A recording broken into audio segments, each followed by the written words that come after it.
Welcome to Energy Stew. This is Peter Roth, your host. And I'd like to ask you, which guna are you living in? Have you been asked that before? What's your favorite guna? What's a guna? G-U-N-A. Well, we're going to find out because we're going to learn about ancient Egypt and the gunas that it has taught us and how we can understand today from yesterday. And to do that the best way possible is with this wonderful author, a star guest on Energy Stew, and so glad to have her back, Tricia McCannon. Tricia, welcome. Hi, Peter. Hi, wonderful audience out there, whether you're in New York or the whole East Coast or all around the nation. So thank you so much for tuning in. Well, let's talk about the way I started the show, because, well, let's just talk about why Egypt has so much to offer and what it has done for the world in its long history since its ancient days. Well, Peter, as you know, I am a prodigious historian and researcher, but I'm also a mystic and I'm a teacher of the great spiritual mysteries. And I really honor all the mysteries in all the different countries of the world, from Christianity to Buddhism, Hinduism, Greek, Roman, Druid, Native American, Mayan. I mean, they're all amazing. But really, to me, the motherland of the great spiritual mysteries is ancient Egypt. And, perhaps if we look at the two great fonts, we can go to the East and look at, let's say, the Eastern masters, who of course have been amazing. And Hinduism, the Vedic scripts, the Upanishads, all of those are great. But it's hard for the normal person to go hike up the, Tibetan trails and find those masters. In the ancient world, the font really of the motherland was ancient Egypt. And that was actually accessible. You could actually go like Pythagoras did and Plato did and Socrates did and many of the great Greek philosophers that we think are the bedrock literally of Western civilization. But, as the Greek historian Herodotus said in 450 BC, we Greeks are as children. Everything we ever learned of any importance we got from the Egyptians. So he was really honoring the fact that the Egyptian culture was very ancient, very wise, and very old. And when you begin to talk about the three gunas, that is, by the way, an East Indian term, but it's one that applies to any civilization. It applies to our civilization today. The ancient masters believed that there were three basic waves of creation. There was the upward moving energy that basically connects us with the source and with our higher self. That was called sattva. Sattva means golden, the golden age, the sattva yugas, the golden ages. But there's also sattva activities like meditating, for example, or being in nature, or eating healthy food. These are all things that align us with our higher purpose, our higher self. There's also downwardly pulling energies, which are called tamask. Tamask would be like pulling down to the demonic realm. So vampires, werewolves, pornography, brutality, violence, anger, fury, revenge, all of those kinds of petty emotions that unfortunately we see peddled all the time on television and, the world that we're in. And then there is the Raja movement, and that is a materialistic culture. It's a horizontally moving. So the Raja culture produces, bigger is better, better cars, bigger houses, yummy clothes, a whole closet full of a million shoes you don't need. It's replete with creativity, but at a materialistic level. And what we have, of course, is a Raja culture. We're living in a very materialistic world. There is, of course, a subculture of tamask energies. These are the negative, bigoted, anger, fury, rape, pillage, energies that we see around us. And then there is a subculture of people who are really working for higher consciousness. They're trying to help the animals, help the earth, stop pollution, go green, eat healthier, be kind to others, more Christed energies, if you want to call them that. So there's a subculture on both the downward and the upwardly pulling energy. And when you really look at your own, how we spend our activities in the day, it's not about doing all of one thing just so that our audience knows. It's about a balance. For example, I'm a mystic, I'm a clairvoyant, I'm a healer. I spend probably 70% of my days writing, teaching, helping people, and so forth. So I'm spending a lot of time in my sattva energy. But so to balance that out, occasionally I go shopping. We have to have shopping therapy because I need a little Raja in my life. Or I'll go watch a good vampire movie because I need a little Tamisk in my life. So it's not about being all one thing or all the other. It's about the fact that you have to find the balance. And obviously, we want to make wiser choices that connect us with our higher self. My roommate, for example, she works at for the merchandise mart. So all day long, she does merchandising. She does Raja all day long. So what does she want to do on the weekend? She wants to get a massage. She wants to go to a spiritual class. She wants to do something to uplift her because she's steeped in materialism. So she needs a different kind of balance. So, everybody has to make that decision for themselves. But all this was known, of course, in the Egyptian culture, which was primarily a sattva culture. The music, the art, the jewelry, the carvings, the temples, the statescraft, everything was oriented towards, realizing that we're eternal souls, that what we do in this life matters, that reincarnation is real, and that our karma will come back and bite us in the rear end if we're not acting in integrity, and to elevate us to a higher degree of consciousness. Of course, there were Raja people that were materialistic, of course.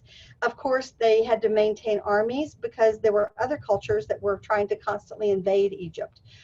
But they probably weren't really into pornography. They probably got rid of most of the Tamisk things in their culture. And so, when we start looking at the foundation of our civilization, most historians think it starts with the Greeks. And the Greeks were wonderful because they were the first culture that went from the divine right of kings to rule, which was passed down through the lineage of the gods, to democracy. However, the Greeks were also very warlike, but they did have philosophy, they did have arts, they did have music, they did have sciences. They had all of those things as well. There was a lot of Greek culture that was really good, but definitely, you watch the movie like The 300 and you realize there was lots of war and more war as well. One thing that I'm feeling is that with the current state of affairs, we can't expect all of a sudden that we're going to become a sattva culture. Right. And so, a lot of evolutionaries feel that we're coming into a time of integrative evolution, which is really, I think, bringing in those three gunas together in a positive, in a way that is balance. Respects all balance in life. So many people, especially New Age people, are just praying for a sattva universe and we can't necessarily expect that to happen in a universe that's so physical. Yes, and I've just done a series of incredible classes for this online university. It's the website is Sacred Stories Media, but the university is called Sacred U, not YOU, but U like university. And I've done one on the Lost Years and Secret Teachings of Jesus that is incredible. I've done one on the sacred feminine, the history of the goddess, the Merovingian bloodlines, the quest for the Holy Grail, Mary Magdalene, that's incredible. And I've just finished one on the Egyptian mysteries. And I love the mysteries because to me, they are, as I said, they're the foundational piece that returns us back to our understanding of the ancient wisdom, which is as perennial and applicable today as it will be in 1,000 years and as it was 2,000 or 5,000 years ago. And so we just have this class running for about a month. It took me actually 2 months to put together, and actually they'll run it longer, but they're doing a special on it now where you can take about 10 hours of the class, and you sign up, they send it to you, or and you can watch it in your own leisure. And each of the classes is about an hour, hour and a half. And I actually go into the mysteries of the Philosopher's Stone. What were the alchemists looking for in the Middle Ages, which was, of course, a symbol for this process of alchemy, inner alchemy, to transform, let us say, the Tamask energies or the Raja energies into the Sattva energies.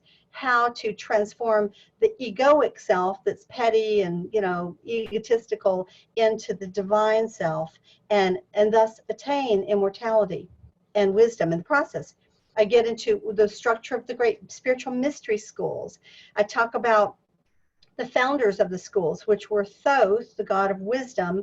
I love Thoth. He wrote the Emerald Tablets. He wrote the Egyptian Book of the Dead. He wrote the Kabbalion and the 7 principles of Hermetic law behind all things and behind the whole universe. He was amazing.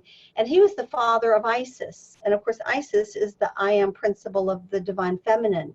So, she was thought of as the head of the mystery school. The Melissas is what those priestesses were called. And later in the Jewish culture, they were called the Deborahs. And so they were the keepers of the nectar of wisdom that preserved this knowledge for future generations. And, the ancient world, there were only 2 preservatives, salt and honey. That was it. So bees produce honey. And of course, they have the 6-sided hexagonal, little beehives, which is like the Star of David or the, flower of life. So, I mean, it's all deeply encoded. I teach a whole class on hermetics, which is the secret symbol language that the ancients used to encode this deep wisdom in, which literally acts as a key access to open up these doors of consciousness in the person's higher self. And I talk about the gods and the goddesses and the principles they represented. Anyway, I'm real excited about the series, and we're just Oh, launching sounds it. wonderful. Yeah, it's a fun series. We've already gotten 5-star reviews, and it's only been out like about a week or something. So, anyone who's interested, I have to update my website today, Tricia McCannon speaks.com. So it's not even on there, but hopefully by tomorrow it will be. And because we've just finished the class, but you can go to Sacred Stories Media.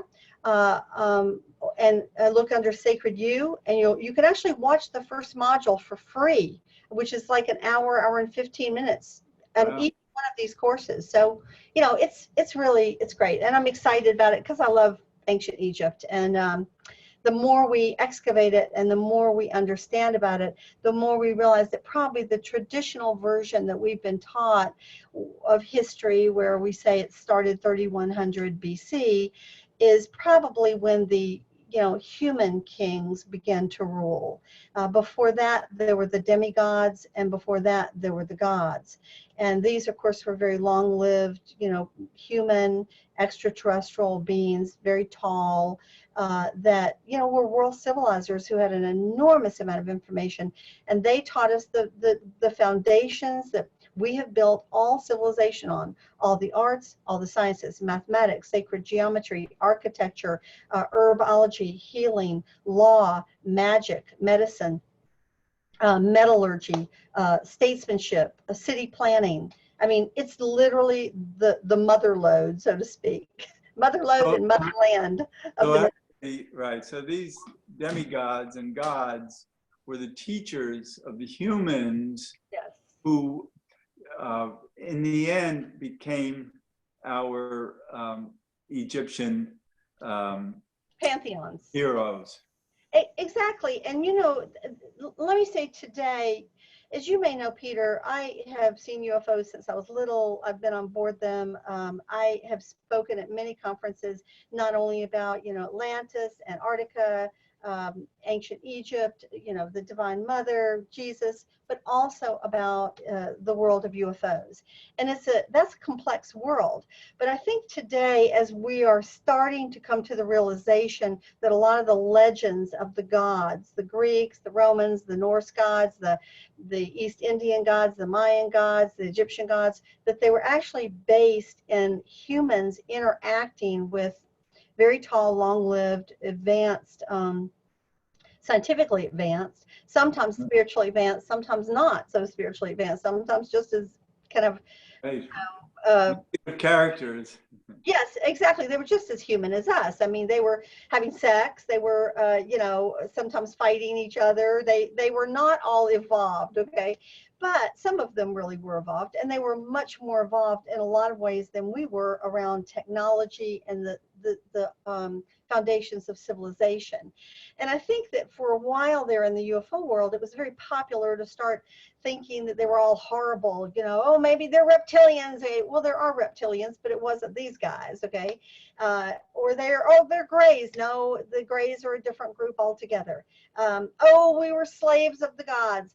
Well, yes, I think that there was a period of time where humans were used as a slave labor, but there were also many of these beings who were very enlightened. They loved humanity. They promoted humanity. They could have jump-started a lot of our DNA to kind of progress us forward. Probably And even limited it too. Pardon me?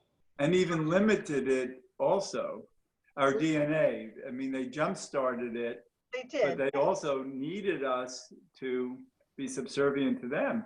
Yeah. So, I mean, really, I think we should just ask ourselves, if we went to another planet where the people were like little hobbits, 3 feet tall, and they lived for 25 years and we live for 100 years, what would we do? How would some people would be willing to exploit their minerals and take what they want?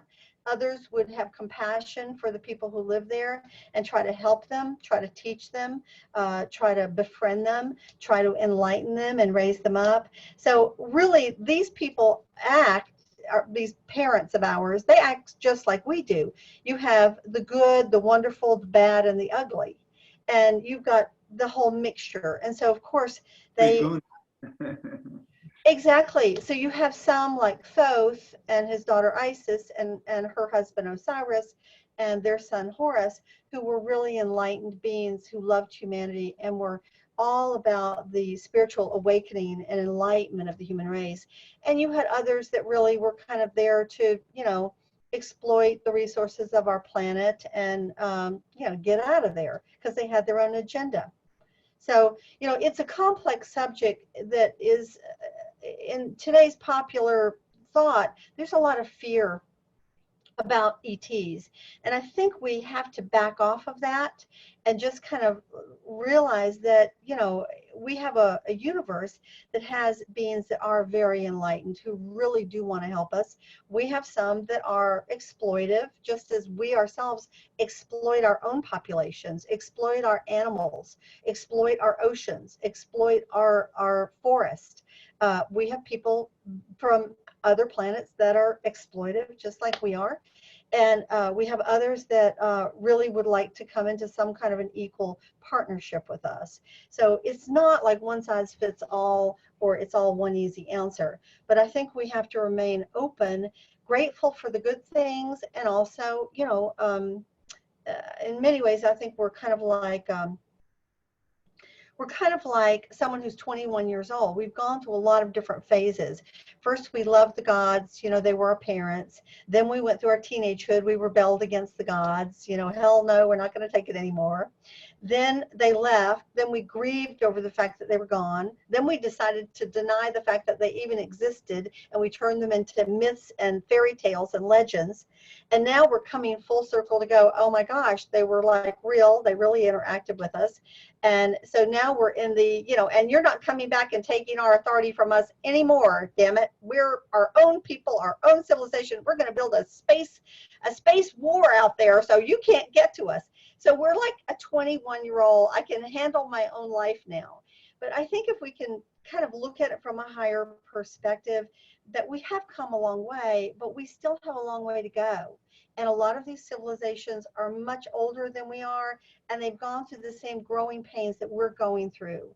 And they've figured out how to stop fighting each other, having war, enslaving races, and they actually have technologies that could help us to clean up our planet. So, you know, in the Egyptian mysteries, I'm really talking about, you know, some of these hidden secrets. And I'm basing it in history as well as my very deep knowledge of the great spiritual mysteries. So I'm always a student of those mysteries as well, of course, as a teacher of them, because you never stop learning. Sure. No, but it amazes me the body of knowledge that you've already acquired, that everyone who has read your books understands that you're an extreme researcher. Yeah, I am. Well, you know, I've written 4 books: Dialogues with Angels, the book on the lost years and secret teachings of Jesus. You can just put in Tricia McCannon, Jesus, under, you know, Amazon.com. And of course, they're all on my website. The Return of the Divine Sophia, which is about healing the earth through the rebalancing the divine feminine and masculine together. And then my latest book about the landscapes of heaven is called The Angelic Origins of the Soul. And meantime, of course, I have this huge body of work around the Egyptian mystery schools that I have been teaching for about 14 years. And I finally, after so many people asked me all over the world if I would put these courses online, I finally, on my website, if you go to the mysteries, there's a drop down on online classes. You can actually take, there's 12 modules, and they're each like 100, 150 pages of classes with, you know, processes and exercises and so forth. And they're different, very complementary to this series that I've just created for Sacred You. The series on Sacred You, you know, you're really immersed in the images. I'm teaching and talking to you the whole time, and the images, it took me about 8 weeks of, you know, 8-hour days to put together this series. So it's a very beautiful series, but it is really augmented by the written courses that I have online. And so, Right, so very entertaining, not just educational, but visually very impressive. it is. I have to say, you know, I was a commercial photographer and a graphic designer in my straight Clark Kent life for many, many years. And I'm a clairvoyant. I've read for over 6,000 people around the world. And I've started painting, by the way, in the last 9 months, which is really fun for me. And of course, there are a lot better painters than me, but I'm, you know, I'm not bad. And with Hermetics, I feel like if you can see how these images, these symbols have been encoded from ancient Egypt through these different cultures, even when this wisdom had to go into the underground stream during the many centuries of the Inquisition, the many centuries of suppression from the church. If you can see them side by side, you go, oh my stars, I totally understand now what it is, who was an initiate, and how it was being passed down. And today, this time is the time for these mysteries to come out once again to the public, so that, you know, they're not hidden behind a smoke screen, they're not hidden behind a concrete wall, you can't get to them. This is one of my great passions, is trying to bring this great truth and wisdom back out into the world so that we can apply it to our own lives and transform our own lives and our own society to connect with that higher vibration. Right. It's not like we have to figure it all out, although we do have to bring it into present context.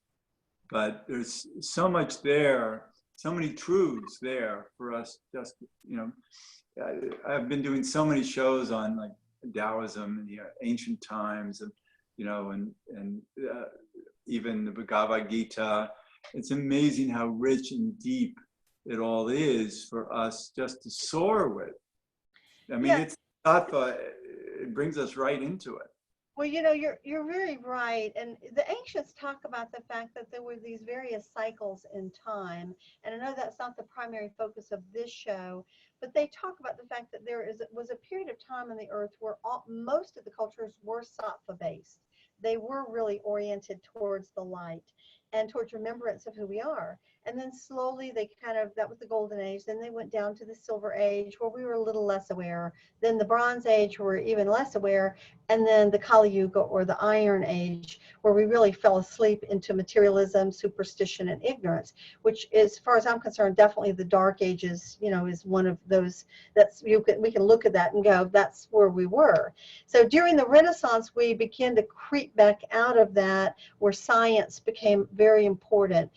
So it wasn't just superstition, it was observable, repeatable science. And thank God for science. And now we're at the place where science and spirituality are starting to come back together, with incredible physicists like Michio Kaku and others who have figured out that a lot of these cosmological stories and legends from Egypt, from the Hindus, from the Druids, that there is a scientific base, from the Big Bang on, that they can suddenly understand that the cosmic egg is, perhaps reflective of the galaxy, which literally is a sheath like a cosmic egg, that there is a divine mother and father that dwells within them, which of course in the Abrahamic religions, we've just been taught about the divine father and maybe the divine son, but somehow we've missed the divine mother and the divine daughter. So of course we've created societies that are very out of balance, because our cosmological underpinning of our philosophy has been, God is in heaven, hell is below us, and therefore through subconscious association, the earth gets trashed because that's what's below our feet. And of course, in the ancient worlds, they understood there is an expression that is beyond gender of the divine, but once it begins to come into something we can experience, it's the divine mother and the divine father, both of which have a very beautiful aspect, the divine son and the divine daughter, who periodically come to earth to help humanity. And of course, if we have patriarchal religions that keep trying to denigrate the divine feminine, or shove it under the rug, or turn poor little Mary Magdalene into a prostitute, or whatever it is that they're going to do, just deny, then we have an out of balance society. And now I think is the time when, at the end of the age of Pisces, the beginning of the age of Aquarius, where this higher knowledge is being poured down into our planet. And this is the purpose for your book, Return of the Divine Sophia. But we're really getting to the end of the show, and I can just so enjoy listening to you, and it's amazing what you know and what you offer. So again, what's your website? Yeah, it's Tricia McCannon, Tricia, that spelling, McCannon, just like it sounds, McCannon, speaks.com. That's my website. And, there's a lot of good stuff, books, DVDs, there's podcasts, there's seminars, and I'm actually updating it for the Egyptian class in the next day or so. And then if you want to check out the classes, go to Sacred Stories Media. And then they've got an online magazine. They've just done a big spread on me that'll come out this week on the Egyptian mysteries. But you can click on Sacred U for University, and you'll see all 3 of my courses, as well as some other great courses there. You can watch the first module of each one for free, and then go, sign me up. I want to see the rest of them. Right, this is wonderful. Tricia McCannon, thanks so much. I love talking with you, and so much, Peter. So wonderful to hear what you have to tell us. Thank you for having me. Sure. See you again very soon. I look forward to it, my friend. And this is Peter Roth, the host of Energy Stew at prn.fm. I can be reached at peter@heartriver, HEART, river.org. I'd love to hear from you, and thanks so much for listening. And I have to learn how to stop. Oh, I don't know how to stop this. Technology, the beauties and the trials and tribulations. Thanks for having me, Peter. Love you. Okay, I just stopped it. Good. Love you. Bye.